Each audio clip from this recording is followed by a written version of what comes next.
Good afternoon. Welcome to the second episode of Geov Seattle Politics. I'm Geov Parrish, and this is a weekly podcast. At least we're certainly aiming for that, where I look over local, national, and international news of the week. And this week, once we get through that, which will be pretty quick, I'll go through the primary ballot that's due next Tuesday, August the 5th. So if you've gotten the ballot in the mail, and you should have by now, you can mail it back in. You don't need a postage stamp, or you can drop it in any of the drop boxes in King County. King County Elections has a website with a very handy list of where all the drop boxes are. So, yeah, get those ballots in, and we'll be talking in greater detail about what all is on the ballot and my recommendations for each of the items there. But first, let's look at the other news. Longtime Mayor Charlie Boyer, who was mayor of Seattle from 1978 to 1990, remains the longest-serving Seattle mayor. He passed away this week, and he was very involved in civic affairs all the way up till his death. He was a kind of a power behind the scenes, a mayor emeritus, if you will. And yeah, he will leave a void for sure in Seattle politics. The other interesting thing to keep an eye on in Seattle is the city council, which is looking at rolling back tenant protections that were passed under the previous, more progressive composition of city council. That is something that, given this particular city council, which has really done nothing in the 7 months or so that they've been seated since they were put in January. But I'm going to adjust this. I'm going to adjust the laptop so you can see me. But they are trying to move forward with this rollback. The summer is usually a very quiet time for Seattle City Council. Not a lot of people are paying attention, and traditionally they go on vacation the last 2 weeks of August. So this may not move until after Labor Day. I wouldn't expect it to, given the rather sloth-like track record of this particular Seattle City Council, and given that it's going to be controversial and there will be a lot of attempted public comment. Of course, Council President Sarah Nelson may or may not allow public comment because this particular council is kind of hostile to that. But we'll see how that plays out. Keep an eye on that. Nationally, the big news, of course, has been the Kamala Harris campaign, which raised over $200 million in the first week that she was running for president, and very quickly consolidated enough delegates to actually get the nomination at the Democratic convention coming up in mid-August. So there's been a lot of enthusiasm around that. Tonight, I believe there's a White Dudes for Kamala Zoom call. There was a White Women for Kamala Zoom call a couple nights ago that attracted over 100,000 viewers and pretty much broke Zoom. That came on the heels of the Black Women Zoom call, which was the first one that attracted 44,000 viewers. And again, broke Zoom. Zoom could not handle that many calls. And there's been a lot of grassroots enthusiasm for Kamala Harris for president. And really, the Trump campaign and their various Republican surrogates have been floundering around trying to figure out what the best way to attack Harris is. The best that they seem to come up with is that she's a DEI hire, which is kind of code for she's an uppity black lady. They expect a lot more of that and expect a lot more nastiness. There are relatively sane figures, it's all relative, within the Republican Party who've been saying, don't attack her on her gender or her race. But naturally, some of them just can't help themselves. The other thing to be aware of that's just unfolding literally today, the aftermath of the Venezuelan presidential election. Now, the current president, Maduro, has been in power since Hugo Chavez died. some dozen years ago. He's up for reelection, and by all accounts, the opposition expected to win. All the polling showed that they would win. All the exit polls showed that they would win. Most countries expected that the opposition would win, but the Madero government, not surprisingly, is claiming victory and they're refusing to release vote counts. There have been large protests in the capital city of Caracas and some of the outlying cities in Venezuela, and that's only likely to escalate in the coming days. So be aware of that. That could be a big deal, particularly since the United States has a track record of trying to uh, institute regime change in Venezuela. Um, that's something to keep an eye on. The Biden administration, of course, has its hands full between Gaza and Ukraine, but they're certainly not above meddling in Venezuela as well. So let's turn to the primary ballot. Um, Mostly it is federal and statewide offices. There is one city council special election, which we'll get to at the end of this. But let's start in the order that things appear on the ballot with federal offices. The first one is U.S. Senator. Now, Maria Cantwell and Patty Murray have been senators from Washington State for decades, and they rarely face any significant opposition. This year, it's Cantwell's turn to be reelected, and she's going to be reelected easily. They're not going to face any significant. She's not going to face any significant opposition. I wouldn't think, but um, there are a number of Republicans on the ballot opposing her, the most significant of which is Dr. Raul Garcia. He's an ER physician from Toppenish who has really no relevant experience that would qualify him for Congress, but he's running anyway. He is ostensibly pro-choice because he knows in Washington State he probably couldn't get elected otherwise, but he's kind of squirrely on it. And he's been very evasive about whether he'll vote for the convicted felon for president, which means he probably will. Um, so he's basically a MAGA uh, Republican trying not to say that he's a MAGA Republican, which some of the other Republicans on the ballot aren't nearly as circumspect. You have Isaac Hollick, I think is how it's pronounced. He's tired of America Last, whatever that means. I've never heard that particular formulation, but he's all over it. And he says he's written a book. He's written a book that, oh no, I'm sorry, that's a different one. That's a different one. Um, so, um, yeah.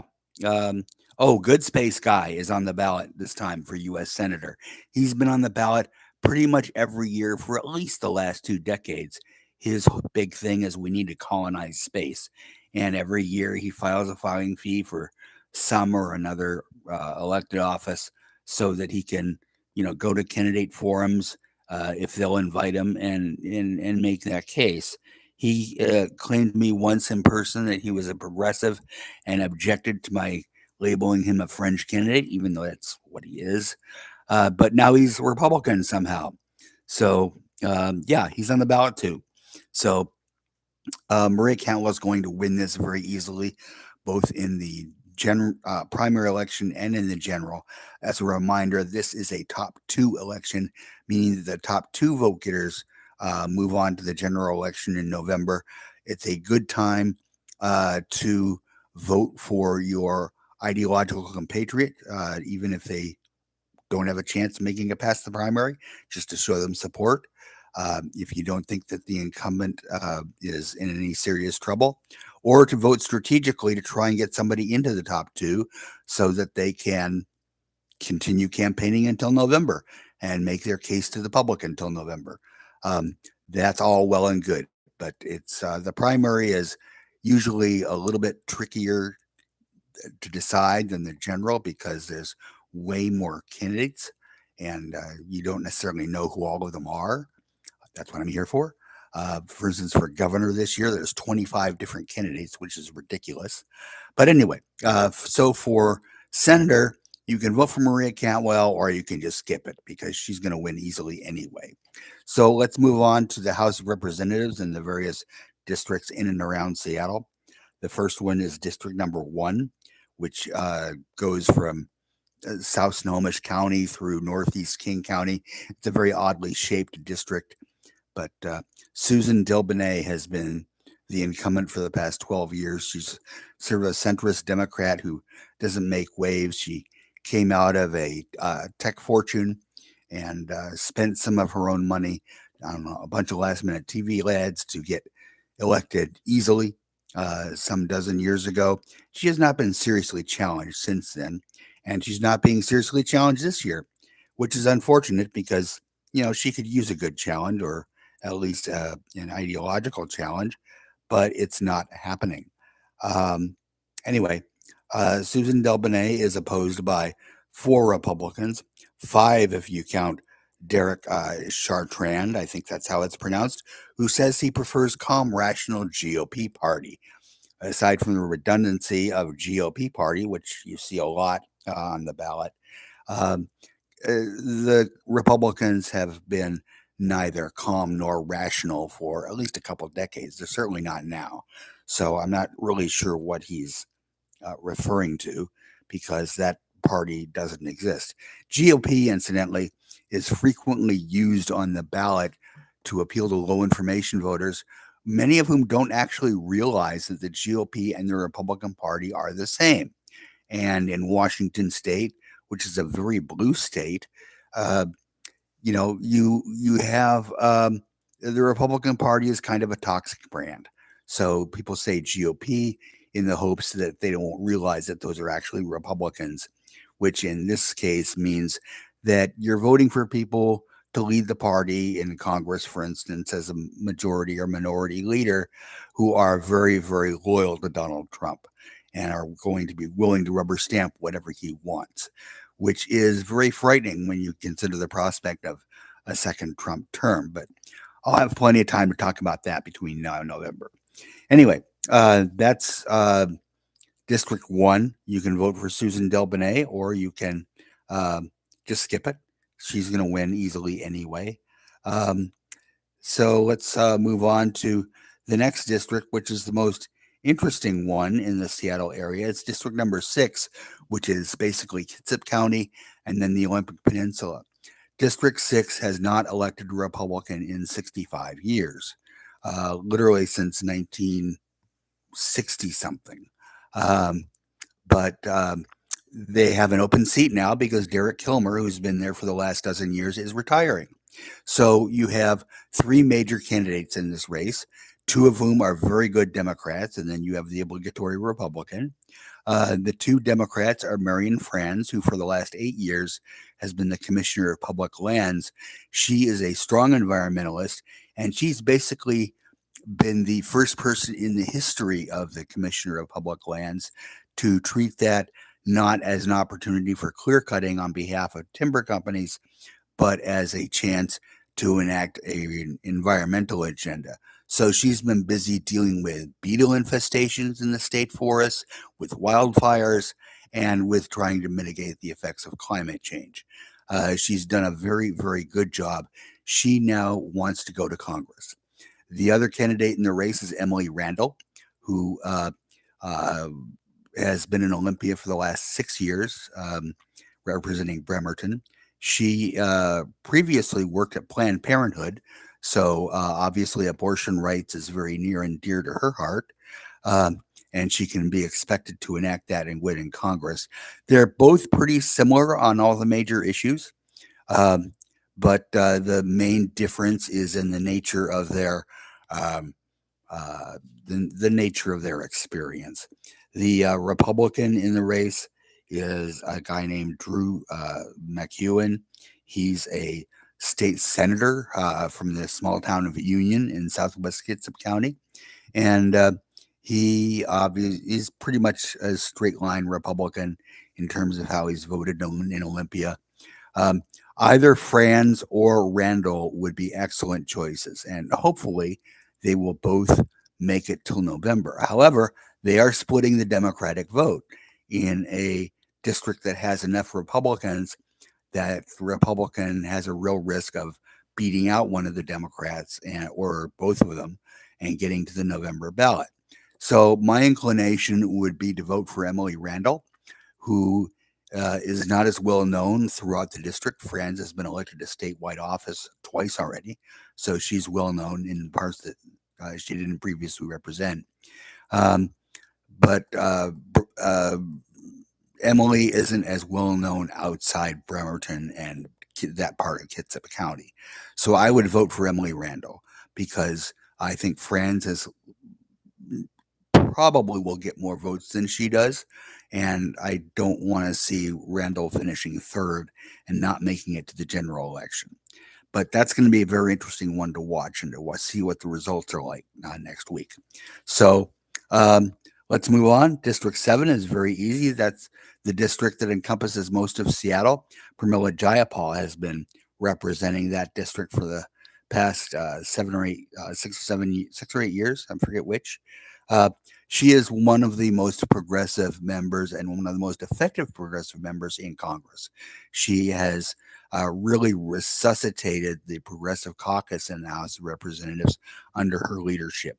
She's been very, very good. And, after years and years and decades of the somnambulant Jim McDermott representing Seattle, it's really nice to see somebody effective that, takes the kind of risks that somebody in a safe seat like District 7 should be able to take.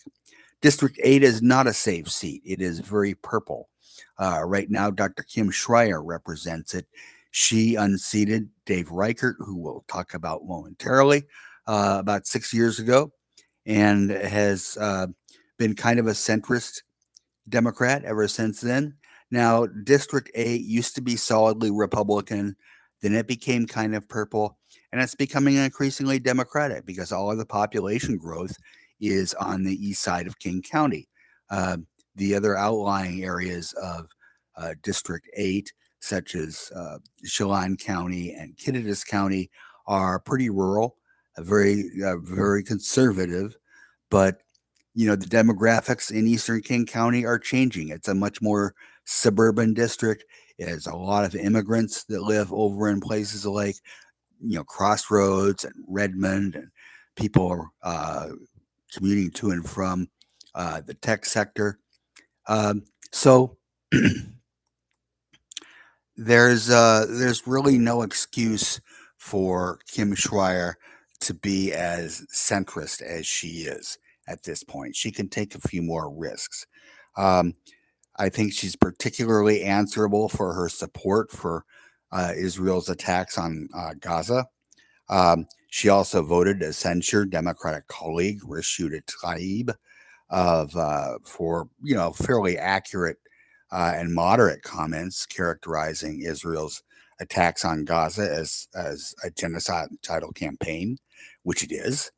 Um, so she's being challenged by Imran Siddiqui. I hope I'm pronouncing that correctly. Um, he is the executive director of CARE, the Council on American Islamic Relations. He's very, very good, and he would hold her accountable in November on the issue of Gaza. Um, so hopefully he can get through to there. There is, of course, a Republican in the race as well. Um, I didn't even write down who they were because it's just not. Oh yes, they are. It's a commercial banker named Carmen Gores who has the agenda that you would expect from a commercial banker. Um, so that's not a real option either. But yeah, you can. I would vote for Isram Sadiqi there. So the ninth district is another district where you have a fairly centrist Democrat, Adam Smith, who once was the youngest elected official in Washington State when he was elected to the Olympia legislature way back in the day.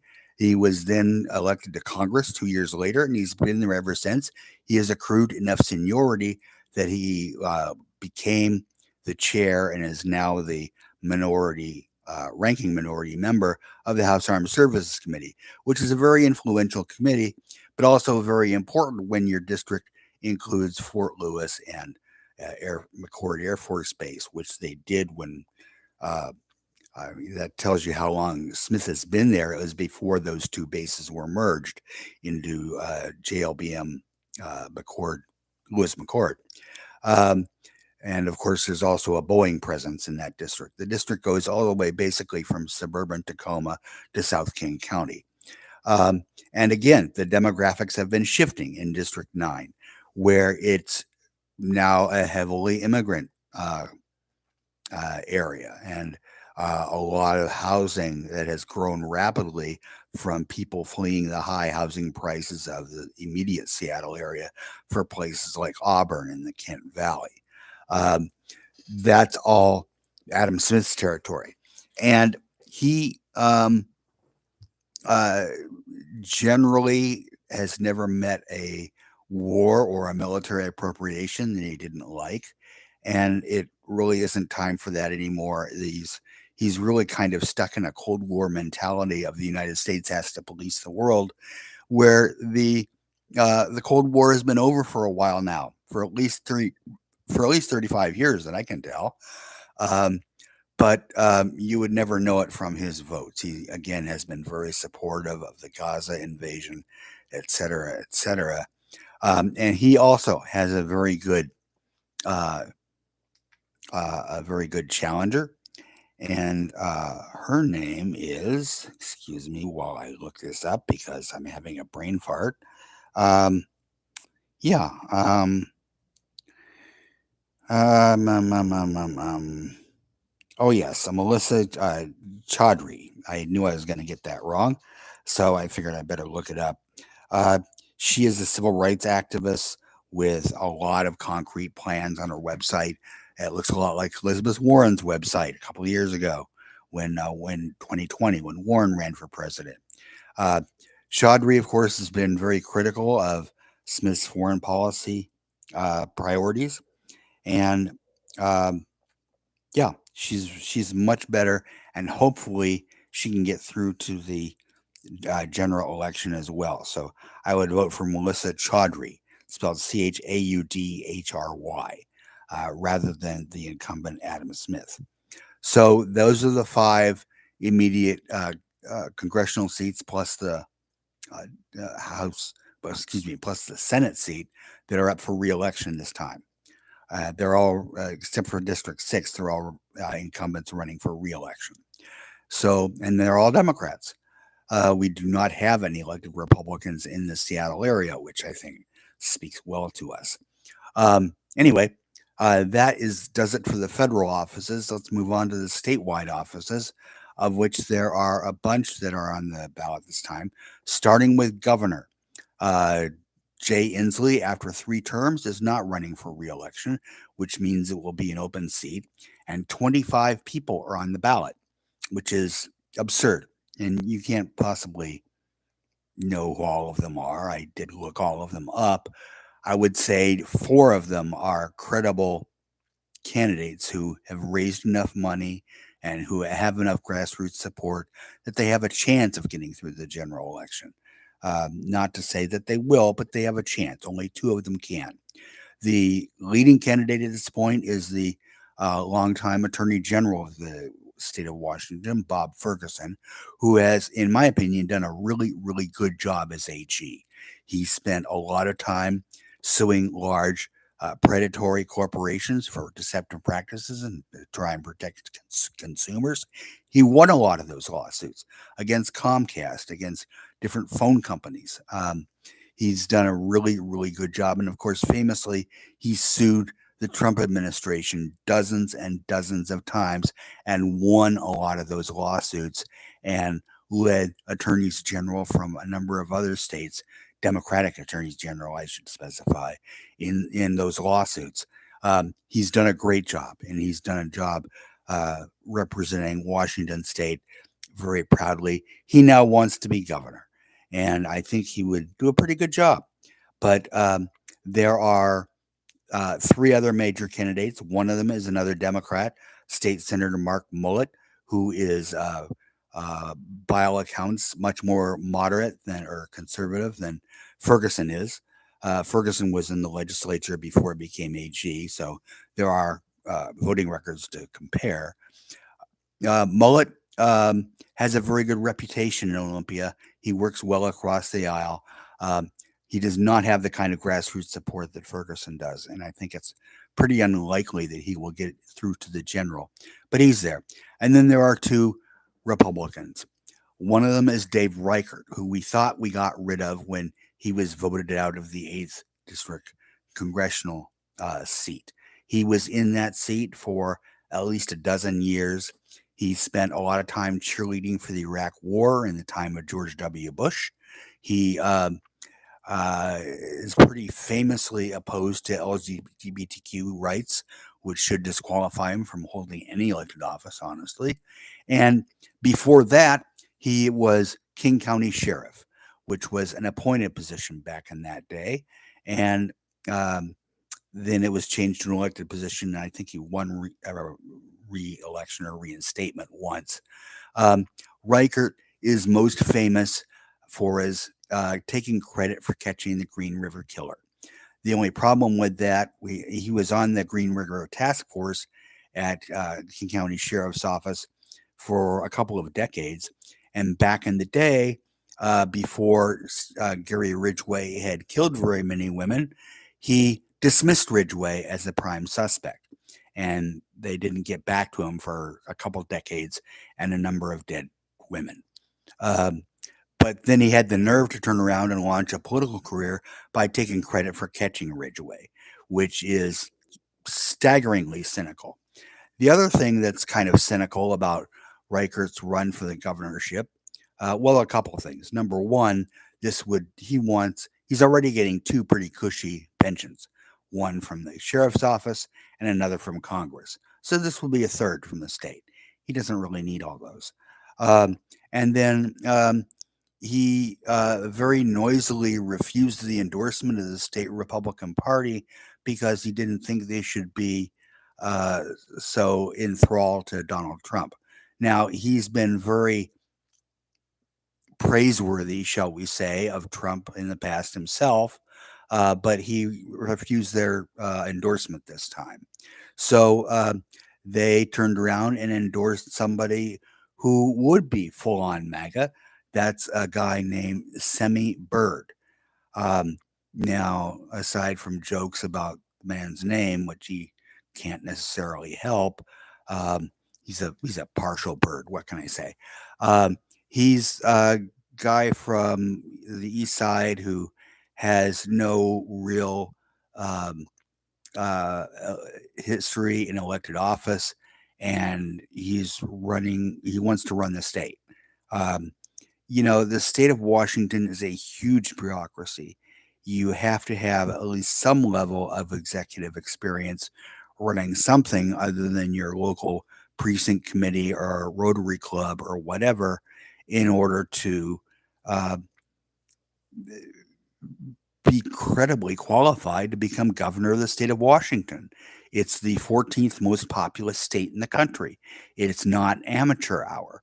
And the Republicans have such a thin bench of elected officials that they can credibly put forward for any of these positions that they really struggle to find candidates that are properly a certified member, card carrying member of the Donald Trump cult, and that have any kind of administrative or legislative experience. So you've got Byrd and Reichert potentially splitting the GOP vote, although Reichert has raised a lot more money than Byrd has. And then you've got Mullet and Ferguson on the Democratic side. Really, this is a contested enough race and a muddled enough race with so many names on the ballot, over 2 dozen, that it's really worth just voting for the person you think is best for the job. And in my mind, that's clearly Bob Ferguson. So let's move on to the other statewide races. A lieutenant governor. The lieutenant governor is kind of a useless position. I've maintained for decades that this is a position that should just be abolished. Uh, it serves no modern function. They are chair of the Senate, state Senate. They don't have a vote in the state Senate. They have a bully pulpit, and if there's a tie, they can break the tie. But that's it. That's their function in the Senate. and then of course they would take over if the governor can't finish out their term for whatever reason. If he or she is tabbed, for instance, and say Jay Ferguson is offered a position in the new Harris administration, then the lieutenant governor would take over. Or if, God forbid, the governor or governor elect would suddenly keel over or get hit by a bus, then the lieutenant governor takes over. The incumbent there is Denny Heck, who some years ago spent a nanosecond in Congress after one term representing Olympia. His seat essentially was combined by redistricting with another seat that also had a Democrat in it. And so he elected to decamp for the lieutenant governor's position instead, which is a lot quieter and probably a lot less frustrating than being in Congress. So he has been really beating the drum. The main thing that the lieutenant governor does in the last 30 years or so is use the seat as a bully pulpit for whatever their hobby horse is. For many years under Brad Owen, that was the war on drugs. Um, and it's gone on that way since then, except that Heck has done a very good job advocating for affordable housing and trying to have a legislative response to the affordable housing crisis, which is not just the Seattle area, it's really an issue in much of the state of Washington, certainly everything west of the Cascades. Uh, Heck has really, he was a prime mover behind the scenes, behind the many, many housing initiatives that the legislature undertook in 2023, much to his credit. So he's done a good job there. Uh, some of his opponents, and sorry, this screen that I'm looking at keeps reverting to another page. Um, yeah, the um, where do we got here? Um, oh yeah, we have um, Republicans like Bob Hageland, who thinks that quote state government is interfering in the relationships between parents and their children. That's a dog whistle for don't teach kids about the gays. Um, or Republican Don Matthews, who's very worried about trans kids competing in girls' sports. All of these Republicans that are suddenly very, very worried once again about LGBTQ people and they're grooming kids and trans kids can't compete in girls sports and they're always talking about men when they're talking about gays or they're talking about trans kids. Have you noticed that? It's like the women don't exist. um, or in the case of trans kids, the cis uh, cis males are the only ones that count. It's almost like they're very insecure about their own inevitable manhood. Um, but yeah, that little obsession seems like an awful lot of projection to me. Anyway, um, yeah, Denny Heck is a very good incumbent there, and I would support him. There really isn't anybody else worth considering in that race. Secretary of State, let's move on. That seat promotes state trade and oversees the state's elections. It's a really, really important seat, particularly when you look at the potential for a second Trump term. And I think what will be a lot of federal pressure from Republicans. We know what their priorities are. Their priorities are voter suppression, it's disenfranchisement of people in Democratic leaning areas or Democratic leaning demographics that they don't care for, like anybody who's not white. Certainly suppressing the votes of youth and college students, trying to suppress the votes of women. It's all on the table. And I think having any Republican as Secretary of State would be very, very dangerous. Historically, that seat has been held by Republicans up until 2020, going back generations, really. Um, but Steve Hobbs won the seat in 2020. He was the first Democrat to do so in a long time. He's done a very good job. He's really made a priority of reaching out to disenfranchised communities and trying to get them registered and trying to get them into the polls. Um, The state has had vote by mail for 13 years now, and it's worked very, very well. It increases turnout. So Washington State has one of the most robust turnouts of any place in the country, really. Um, so we want to continue that. I think Hobbs is the way to go. That he's the incumbent there, and really any Republican for this particular office is a non-starter because they simply can't be trusted. So, Attorney General, this is an interesting one because Bob Ferguson is moving on after a number of years as Attorney General. He is the best AG our state's had in a long time in terms of both advising the um, excuse me, the legislature and the state and various agencies about protecting them against lawsuits and advising them on what is and isn't legal, and also uh, filing lawsuits against against large corporations and the Trump administration for their various depredations. Um, there's a couple major Democrats running in this case. One is Nick Brown. He has been general counsel to Jay Inslee for a number of years now, and he's got most of the establishment and Democratic endorsements, including the endorsement of Inslee. Um, all that being said, um, I don't think he's the best Democrat in the race. Um, that would be, and I need to try and make sure I'm pronouncing his name correctly. Um, oh dear. Sorry about this. Anyway, Manka Dhingra is a former prosecutor who wants criminal justice reform. Dhingra is really more progressive than Brown. Um, However, I think Dhingra was a strong enough candidate to get past the Republicans in the race and get into the general election. The most prominent Republican in the race is a uh, guy named Pete Serrano. He's the former mayor of Pasco. He wants to be tough on crime. Of course, criminal law is a very, very small part of what the AG does.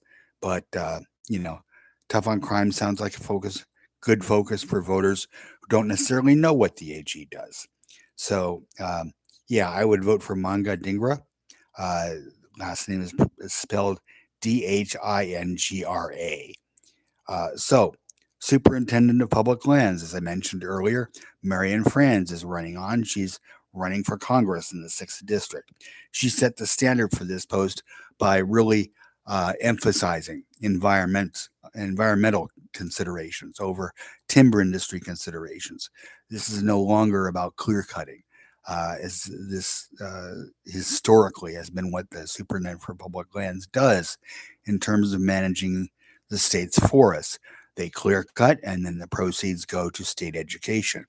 The proceeds are important, but you have to manage the forest much more carefully now. You have a threat of wildfire, you have beetle infestations, which are really a problem all over the state, but especially in Western Washington. You see a lot of diseased forests out there. And then, of course, the effects of climate change, which we see pretty much every day.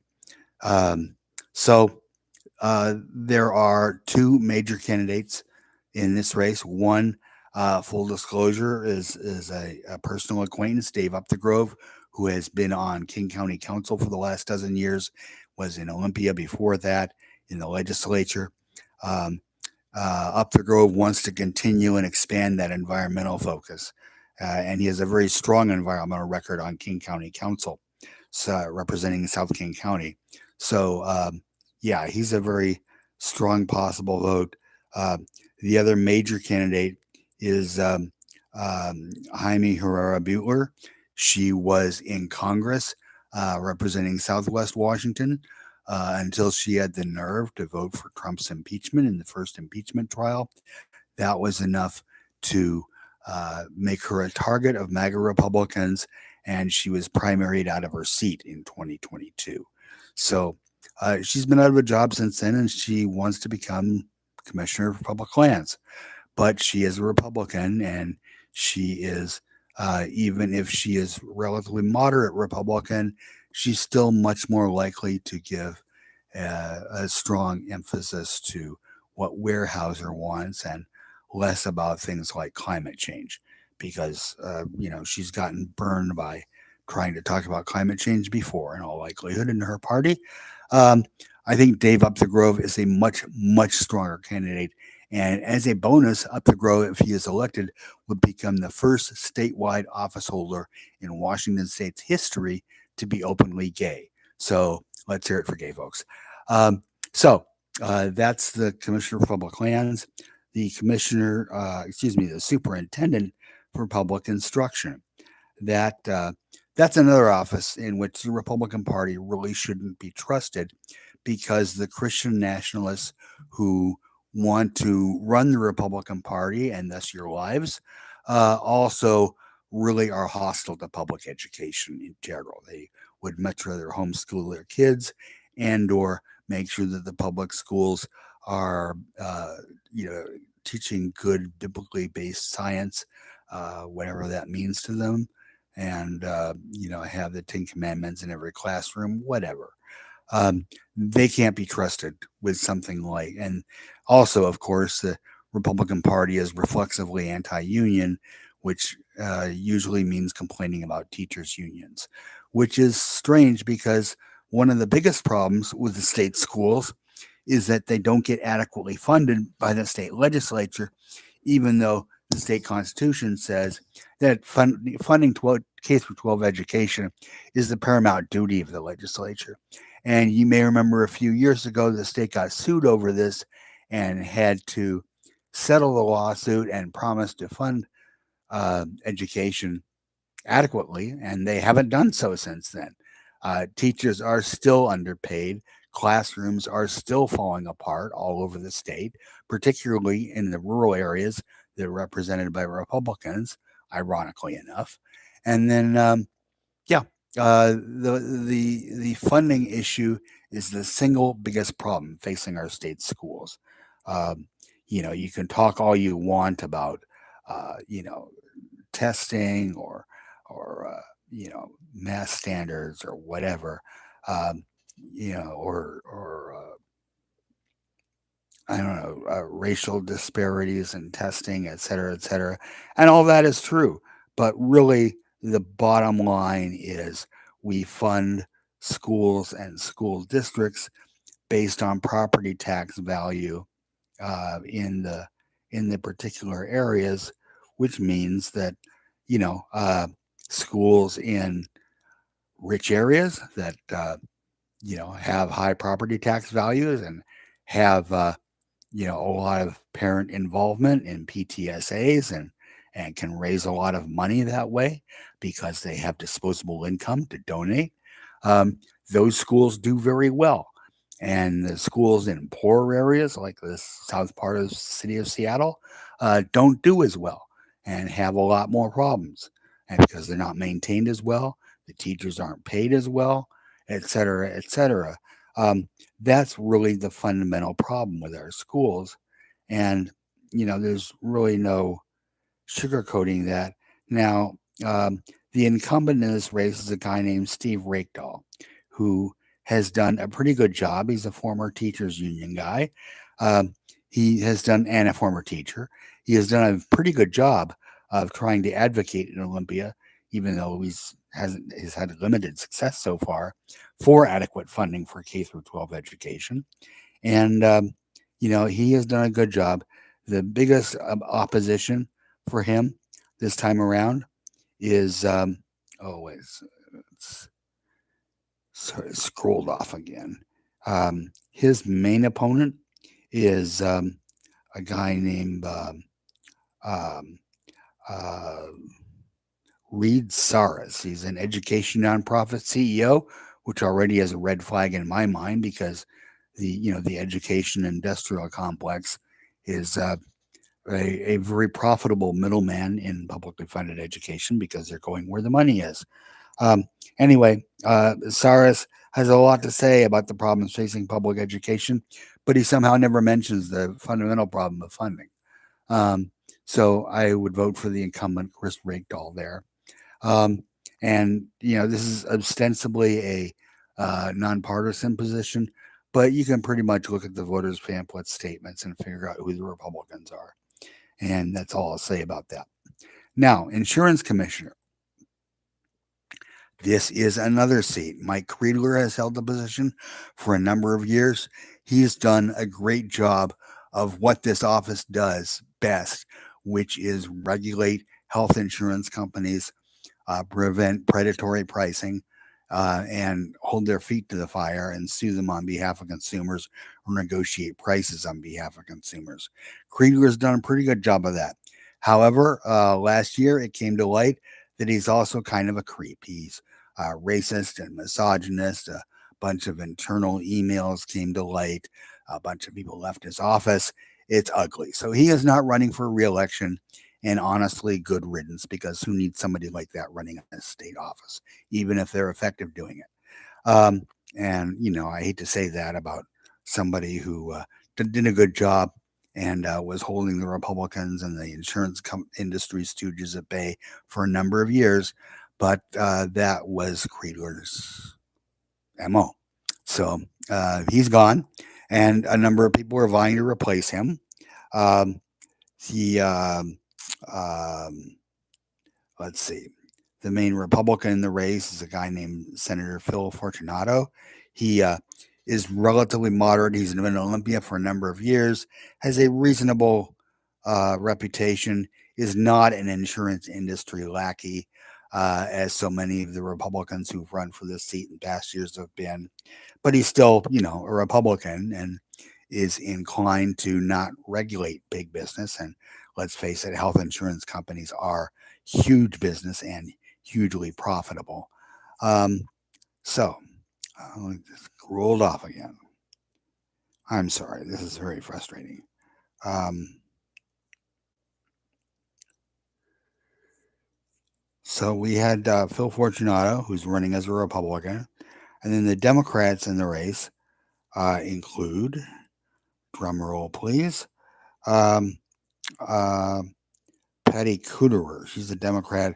She's been in Olympia representing the Redmond area for several years now. She's done a really good job right now.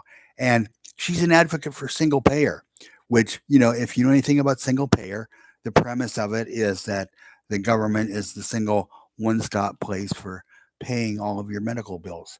It's very similar to the system they have in Canada, which, having lived in Canada, I can personally attest, is awesome and way easier to navigate than the system in the United States. And you don't have insurance companies deciding what your healthcare treatment can be or what's appropriate for your healthcare treatment to be, or denying your healthcare treatment because it costs them too much.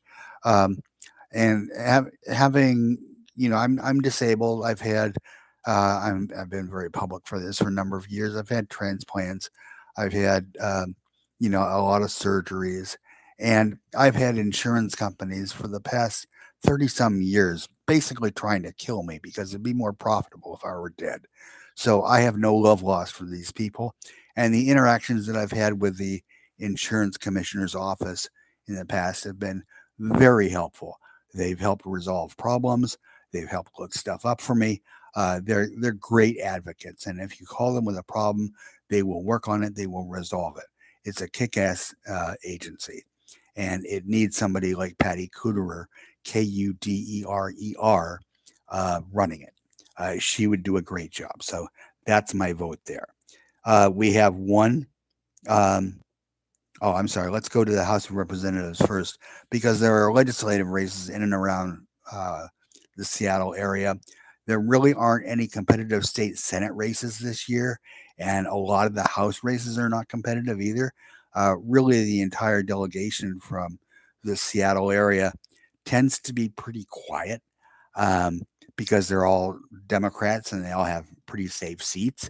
They rarely get challenged, and once you're in, you can stay in as long as you want, and you don't really have to do a whole lot.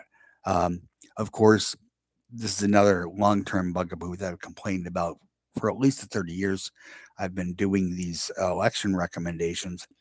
The state legislature in Washington needs to be full time. This is no longer a rural agrarian state. It is a high tech, large economy state with a multi-billion-dollar budget that has to be managed, and different agencies that have billion-dollar budgets that must be managed. And you can't do that meeting 60 days one year and 90 days another year. A 90-day session, which is the quote unquote long session of legislature, typically gets at least 3,000 bills introduced. Now, you do the math and tell me how any legislator, even with a good staff, and they have limited staff as well, that's another issue, can possibly track that many bills. They can't. Um, and they don't, let alone knowing what's in each bill, the fine print in each bill, what's being slipped into those bills by lobbyists that will come back to bite consumers later, et cetera, et cetera, et cetera. You can't possibly keep track of all of it. But this delegation from the city of Seattle tends not to do very much. It's really kind of sad. And there are from some notable exceptions to that, people who uh, really glom on to an issue like Nicole Macri on the 43rd district of, representing Capitol Hill. She's been a leader on homelessness issues, for example, and housing issues. And there are some other exceptions like that. Um, but none of the state senate holders in the Seattle area, those come up for reelection every 4 years, and none of the ones that are up in this year, which is half of them, are really being seriously opposed. So we're not, in general, since this is a top two primary, if there are only two people on the ballot, it goes directly to November. If there's only one person on the ballot, then they're going to win anyway. It's not worth talking about. If you know, um, so those races we'll get to that in November. Meantime, there are a few interesting races in the House of Representatives in the Seattle area. I want to start with the 41st district, where both of the House races are pretty interesting. Position one, and the 41st district, I should say, is the Mercer Island and immediate area around that. By which I don't mean the fish in Lake Washington. I mean some areas on the shores of Lake Washington, east side, but mostly it's Mercer Island. Um, so position one, Tana Sen was elected as a Democrat a couple of years ago, and she's done really, really well. She has been championing affordable housing, public education, criminal justice reform, and combating climate change. That's a pretty impressive list for somebody representing Mercer Island. Mercer Island, like the East Side, like District 9, is just not what it used to be demographically. You got a lot more immigrants there now. You've got a lot more people who don't look like the people who lived on Mercer Island in your grandfather's time. Um, Republican Emily Tadlock is opposing her, and she's convinced. She spent. This is according to the stranger. She spent the 2022 election cycle door knocking on Mercer Island to try and root out illegal immigrant voters. Um, that tells you where she's coming from. She is the definite mega. There must be voter fraud under every rock wing of the Republican Party. Please vote for Tana Sen and keep rationality in Olympia, at least to the extent possible. Position two in District 41, Mercer Island. Um, one of the people that Ms. Tadlock was probably appalled to find out lived on Mercer Island is her new representative in position two. That's, and I'm going to butcher her name, Mi Lin Tai. She is an immigrant. She spent her first term fighting in the landlord lobby to cap rent increases, which actually are a thing on Mercer Island now, too. Um, and has done she's been advocating a wealth tax, which, if you know anything about Olympia, they are perpetually short on budget, and the Democrats have been trying to pass some version of a wealth tax, which would be a tax on high earners, basically. And this is something that uh, they've been trying to get in front of the state Supreme Court to try and overturn the very archaic rule against progressive taxation in Washington state. Washington state has by far the most regressive tax structure in the country. So, um, yeah, she is the incumbent there, and she is very, very good also.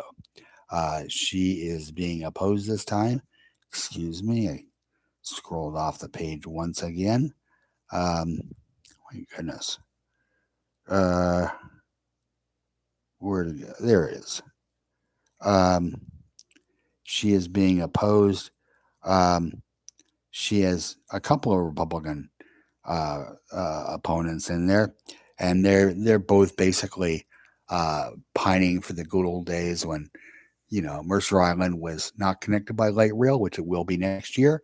Not even connected by a bridge necessarily. You had to take a ferry, or I guess swim to get there, or take a kayak or whatever. But it was a safe white enclave.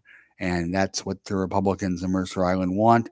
And that's what the current two Democratic legislators from Mercer Island, remarkably enough, uh, they in their own way represent. The changing demographics of Mercer Island, as with much of suburban Seattle.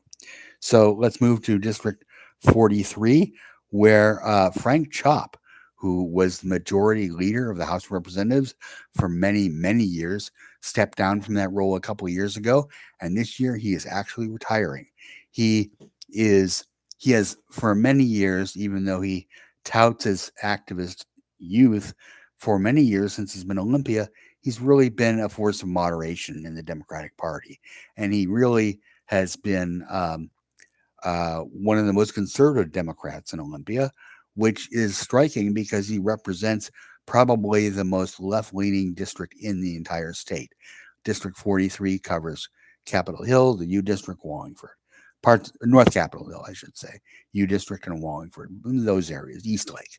So, um, seeking to replace him is a guy who ran 3 years ago for the City of Seattle Council as a socialist, as a DSA candidate. And he then went to work for the State Poverty Action Network and, put on a suit and went down and learned the ways of Olympia. And now he's running for a seat in the state legislature. And he's come such a long way that he has the endorsement not only of the usual radical suspects like me, but he has the endorsement of Frank Chop. This is Sean Scott, and he has done a great job of positioning himself for um, this position, and you can expect that he will be big on affordable housing, on combating homeless, combating climate change, police reform, all of those things that are important to those of us on the far left in Seattle. Um, he would be a good champion for all of them, and I think he will do a great job. So Sean Scott, a strong endorsement there. And then finally, Legislative District 46, Position 1 in Northeast Seattle. Um, Jerry Paulette is also somebody I've known for 3 decades, going back to his time as executive director of the Anti-Nuclear Group Part of America Northwest, and he's a great guy.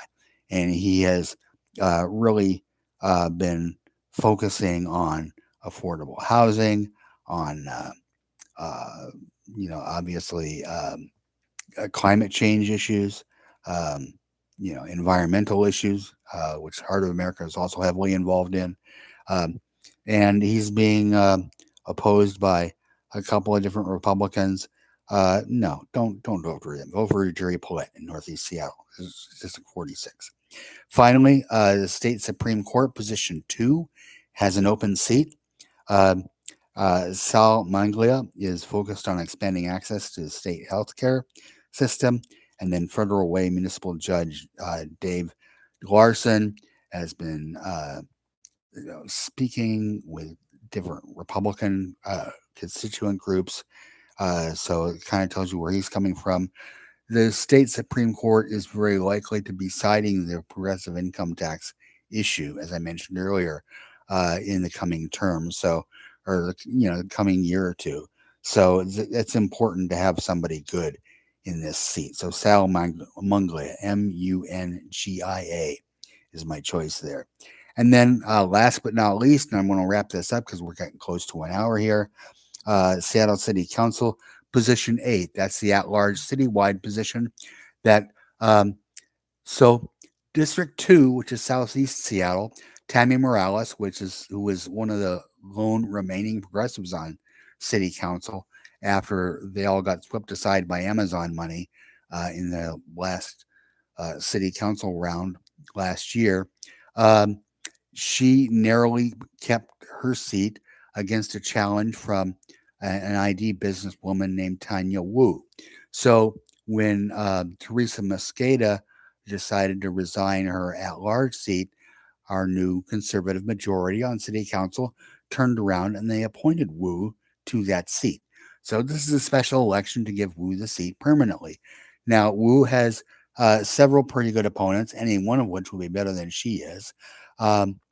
So um, I want to talk about Sanatina Sanchez. She's a community organizer.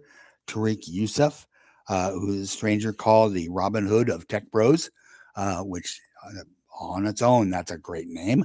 And then Alexis Mercedes Bink, who resides in the weeds of density regulation. She's urbanist, which raises red flags for me in general because the urbanist movement tends to be kind of libertarian and, well, the market will take care of it and rents will come down till we build more housing. Well, it doesn't work that way. It hasn't worked that way for 20 years. It's not going to work that way. But I think Bink has better priorities than that. She looks to me to be the strongest challenger. She's raised about $100,000. Wu has raised well over $200,000, and neither of the others I mentioned, neither Sanchez nor Youssef, have raised more than low five figures. So I think Mercedes Bink is the strongest vote there to try and keep Tanya Wu. Wu will almost certainly get to the November ballot, but try and keep her out of that seat permanently if we can. So that wraps it up. If you find this kind, and as I mentioned at the top, I have more on all of these races on a pinned post on my Facebook page, Geov Parish at Facebook. And if you find this work valuable, you can also look up my name on Venmo or PayPal, and please help us out financially because we're doing our best to keep this stuff coming to you. I want to be doing these live streams at a set time in the future every weekend. So please look for that, and thank you for joining me.